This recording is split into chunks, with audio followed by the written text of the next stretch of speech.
Welcome back to the Simmons Solutions Show, where we cover financial news, financial topics, and ultimately just having financial discussions with each other, right?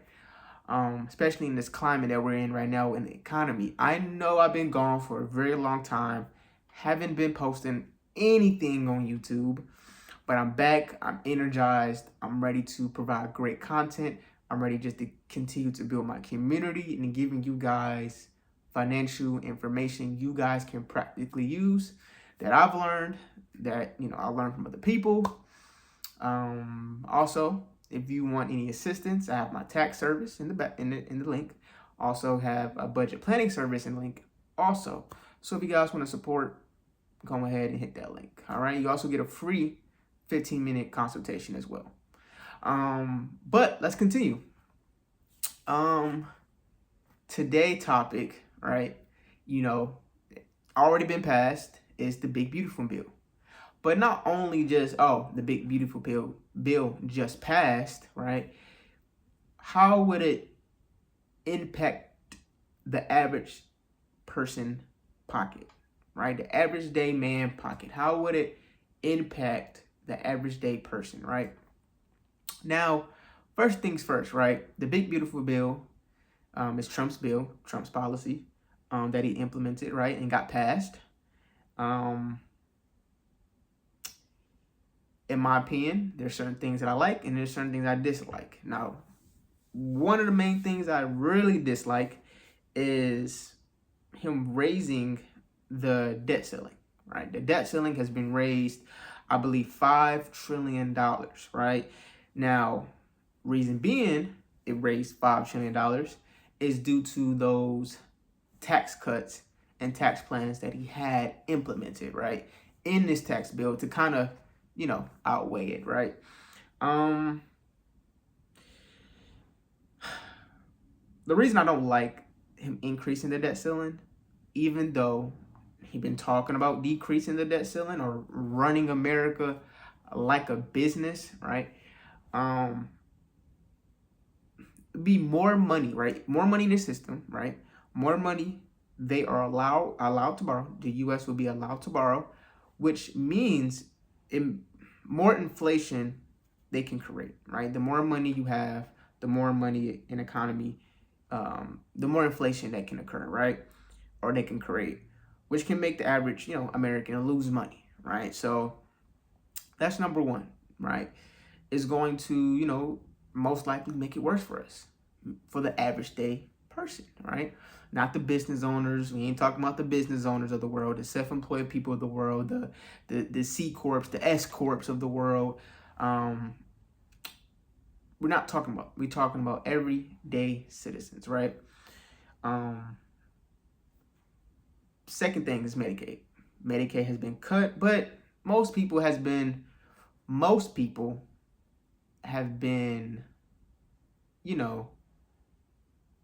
looking at a way where, yeah, it's negative, and some people may be looking at it as a positive, right? I don't know personally. I feel that is going to do more harm than good, in a sense, in my personal opinion. But how would the market for the average man or woman will be impacted by this Medicaid cut, right? Now, the Medicaid cut is requiring able-bodied people. Able-bodied people meaning going to work, you're doing at least 80 hours a month as an able-bodied person to qualify for these programs, this Medicaid programs. Also SNAP as well. SNAP, I believe, also implemented this work requirement as well, 80 hours a month. Now, for people who are able-bodied, who can work, essentially, who can go get a job or, provide for themselves, but would rather, live off SNAP or these government programs and don't have to work too much, right? You can say, yeah, I agree that if you're an able-bodied person working at least 80 hours a month, then you can qualify, right? If you're a healthy person, then yeah, go out and work. Why would you not want to work? In my opinion, why would you not want to work? Just to provide a better lifestyle for yourself, a better life for you, your family, your loved ones, whatever it may be, kids, maybe, just to, be able to have your own, right? You have to rely on somebody else, right? Or taxpayers, essentially, right? But, right, in the next decade or so, 12, say it again, 12 million people will lose coverage over the next decade. So that could be people, I'm not too sure, able-bodied people or people who are not able-bodied. I believe that people who do have disabilities and things of that sort, I believe they will still be able to qualify. I'm not 200% sure on that, but this would impact the average day man because he has or she has to work a minimum of 80 hours a month, minimum, to qualify for Medicaid. So that begs the question, what if somebody has a disability and what disabilities qualify and what disabilities don't qualify, right? I'm not too sure, but if all disabilities qualify, then all disabilities qualify. But 12 million people will lose their coverage in the next decade. I do know that for sure. Now, also Trump in the new bill, right? Increased, obviously everybody would have seen this coming, increased Homeland Security, right? Which would we as the American people, the average day man, average day woman, will be footing the bill for. He did promise that Mexico will be paying for it. Didn't go too much to plan, right? So who's gonna pay for this expansion? They're obviously the American people, taxpayers. Always gonna be us. Which $30 billion is going to ICE operations. Yeah, $30 billion will be going to ICE operations. Another $45 billion will be going to increasing the immigrant capacity. That meaning correctional facilities, holding facilities. Some people are now calling it concentration camps, which is kind of, bizarre to say. But the 45 billion will be going towards those areas in the immigration policies and immigration reform, right? Also, they were talking about this for a while, that how much should we charge application fee for people seeking asylum, right? People who are seeking asylum, people who fleeing impoverished nations or corrupt governments or slavery or injustice, how much should we charge the application fee to be able to qualify to get asylum here in the United States of America, right? So they said $1,000. Now, if they would have did $1,000, a lot of people would not be able to qualify, because think about it. If you're running from a corrupt government or a corrupt place, a impoverished area, you might not have $1,000 to just put down on an application to seek asylum, right? So there's going to be a lot of people who won't be able to even be able to pay for the application. So a lot of people are going to get turned down due to that. But they came to a resolution. It's $100 instead of $1,000 now. So it's $100 per application. Now, in my opinion, people who are seeking refuge, right? If they have proper evidence of fleeing a country due to impoverished economy, collapsed economy, corrupt government, slavery, injustice, persecution, If they have adequate evidence, I believe they should be able to do the waiver. They should be able to have an option to be able to not be able to pay due to not having the funds to pay $100 for an application, right? But as of now, if you're seeking asylum in the United States to the United States of America, it will be $100 application fee. All right. So he is going to terminate green and EV credits. Now, if you're gonna go buy EV car, go buy it now. Buy it now.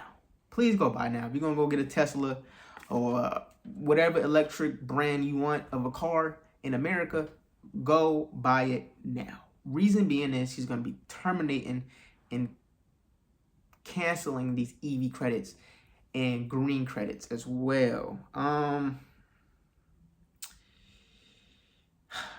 The main one that's gonna be, in my opinion, looking at the average day man who may have a Tesla, right? Or might have an EV car, or just bought an EV car, or going to get an EV car, or already have an EV car, whatever it may be. This is what, in my opinion, I will look for, right? The main credit that will be gone is about $7,500. $7,500 EV credit, right? That will be out the door. So you will not get a credit on that EV car, right? So it begs the question, well, why should we even get EV cars? Might as well just go get a gas car, right? It's going to terminate greenhouse projects or financing projects that they have implemented, right? These projects are targeting pollution and targeting greenhouse emissions and gases and things of that sort, trying to decrease the pollution. Now, terminating that, I have issue with, because if you're going to terminate programs that try to prevent pollution, corporate pollution, government pollution, individual pollution, in the environment, then if you don't have systems in place, then America's going to be polluted. It's going to be polluted. It's not going to be no regulation, not going to be projects helping to alleviate those problems, right? Emission gases increasing, right? And I believe EV cars, yeah, most people might say, yeah, it's not practical to have an EV car. It's not practical for me to have an EV car. It's more practical for me to have a gas car. Hey, I'm not saying which one you should pick, but with the rising emissions, the rising global climate, we might want to keep those programs in place, right? My favorite one, second favorite one, will be the child tax credit has been raised to $2,200 per child permanently. So this is not a temporary, this is permanent. Workers, now to qualify for this child credit, you're gonna have to you will not, how can I put it like this? It will be $150,000. Anybody who makes $150,000 and up won't qualify for child tax credit.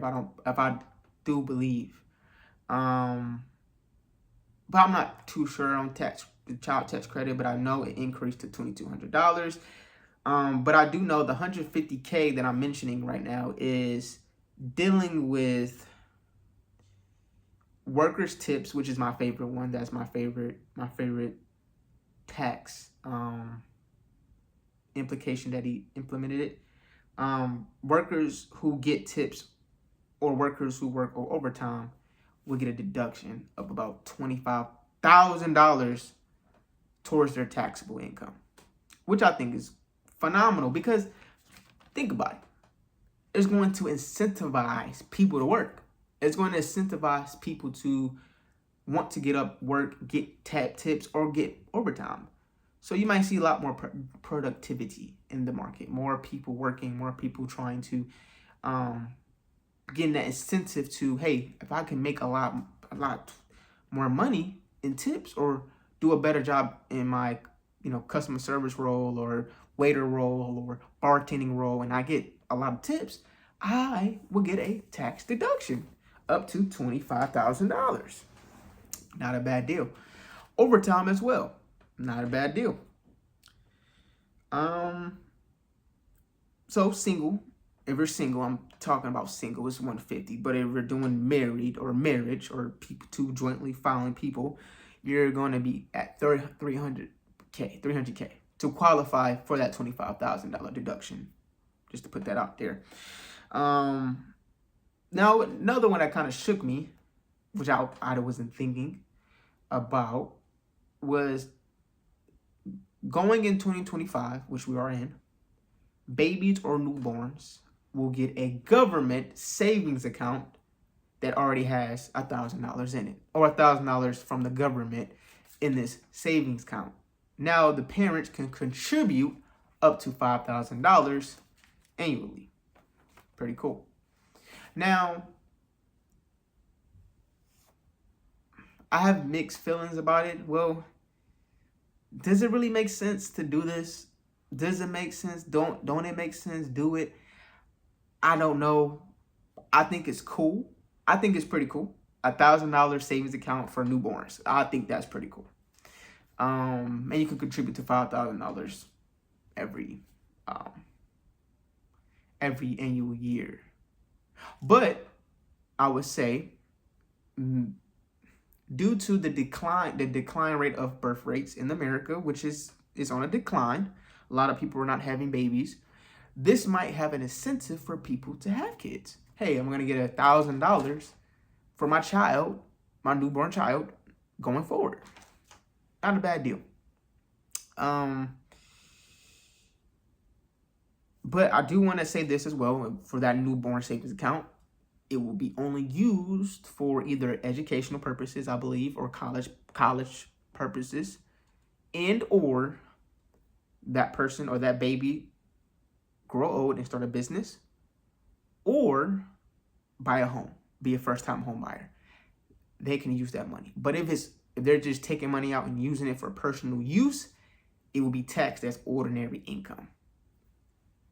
Also keep that in mind.